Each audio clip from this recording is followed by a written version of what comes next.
All right, building houses problem. You've done this one a couple times already. You've seen all the different ways that people have solved it, hopefully, and I'm going to show you a few extra. If you haven't, that's what I'm going to do right here. Now, this is just problem number one.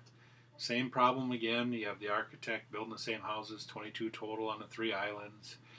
A and B have 15, B and C have 12, A and C have 17, and a total of 22 houses. So the goal here is to show you all the different ways to solve this problem. So there are multiple representations, and you have your algebraic formula method. You could have solved this using a table. You had to have described this method or whatever method you used to me. You could use a concrete or pictorial representation of what you did, or you could have done a graph. Now, you used your verbal description, I'm guessing, to describe either your table. A verbal description could describe your algebraic formula method. A verbal description could describe to me your concrete or pictorial representation, or your graphical way. Now, if you did the table method, there is an algebraic formula that shows that what you did was right.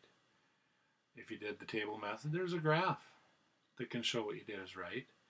And there's also a concrete or pictorial representation to show what you did right is right also.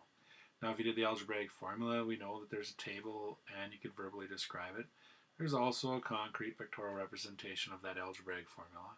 And there is a graphical way to do it with the algebraic formula.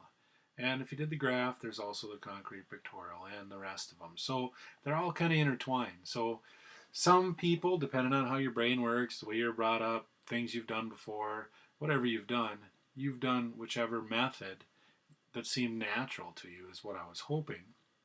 And there are other ways to do it. And part of your job here is going to have to know every single way to do this problem. You'll have a quiz coming up that covers every single method, and you have to show me how to do every single method. So as I go through these, you're going to explain and go through, or you're going to see how I go through these, and you're going to have to do the same thing.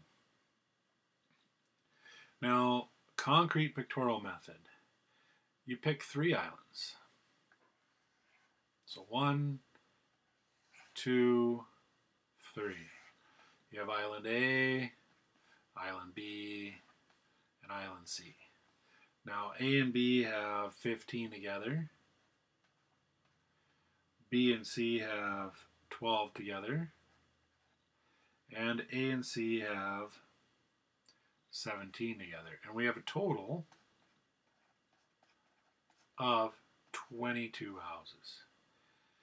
So the concrete pictorial method is, if you drew these circles out and you had blocks and you took 22 blocks and you had to distribute them and you kept moving them around until you fit the criteria.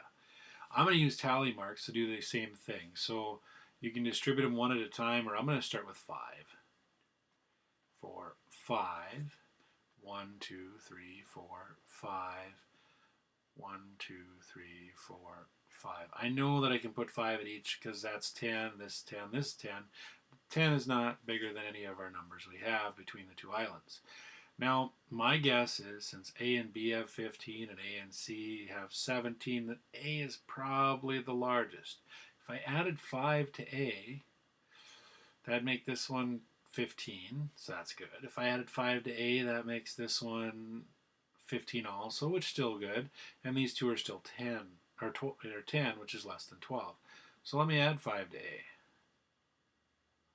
And if you made a mistake, what you do is you erase and you keep moving them around, knowing that you can't have more than 22 tally marks. So now these two are good with 15. These two are too short, and these two are too short. So I'm guessing that there's where it belongs. So now those are 12, those are 17, those are 15. So your totals are 10, 5, and 7. So that's how many on each island. All right, so let's do the table method. Table method is you make a little table,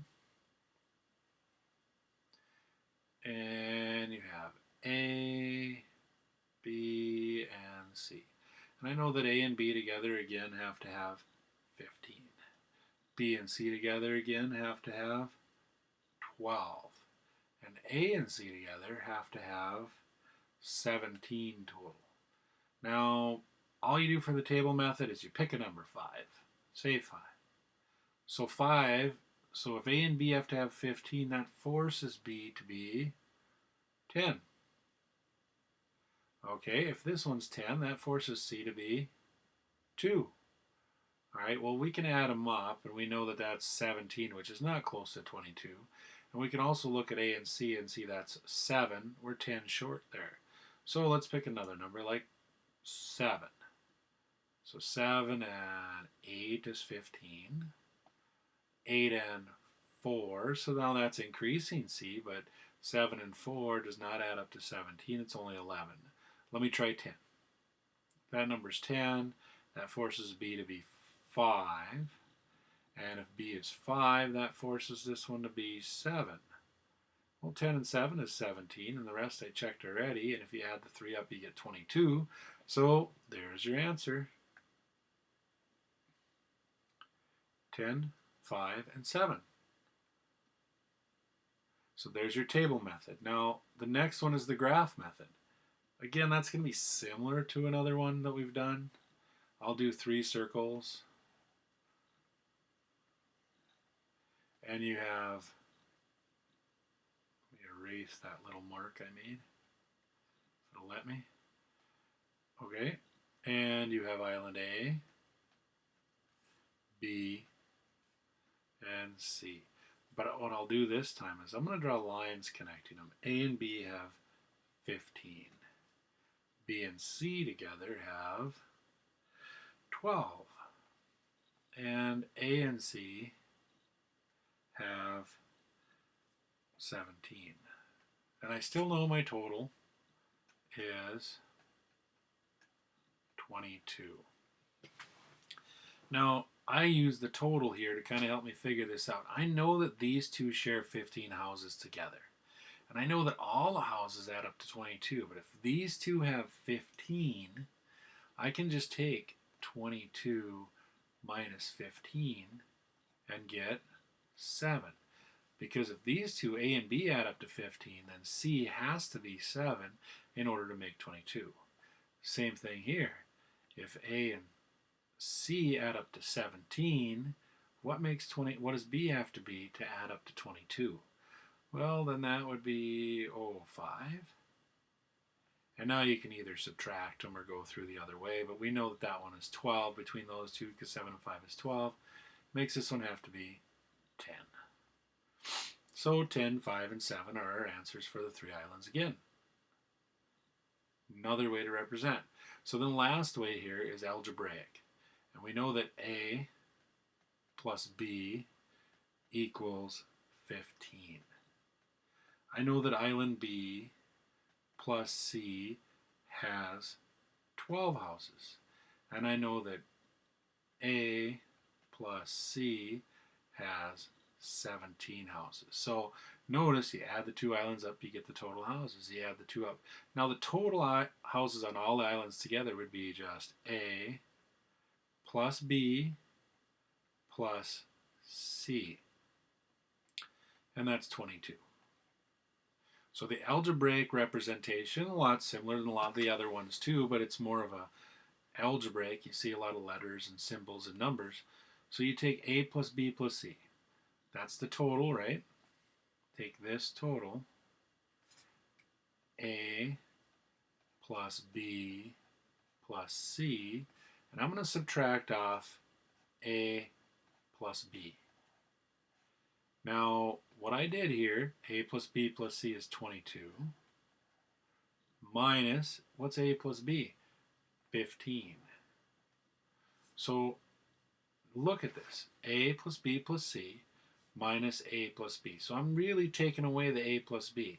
So if I take away this A plus B right here, I take that out of here, what am I left with over here? Just C. So I'm left with C by itself because I subtracted off the A plus B, subtracted off the A plus B, and I get 22 minus 15, which is 7. If I did the same for the second one, A plus B plus C, and let's subtract off B plus C this time. I get 22 minus 12. So A plus B plus C minus the B plus C, that's going to leave me with A. And 22 minus 12 is 10. Then the last one, A plus B plus C minus A plus C equals 22 minus 17. Well, if I take off the A plus C and I take off the A and the C, the only thing left over here is B. And B is going to be equal to 5. So again, your answers are 7, 10, and 5, or 10, 5, 7. So there's your algebraic method, and hopefully all these helped you and helped you understand, because on your quiz, you're going to have to know how to describe all three, or all of the ways. Algebraically, you're going to have to do it with a table, concrete, pictorial, and do it graphically. So, and then you're going to have to do a verbal description explaining to me how you did those problems.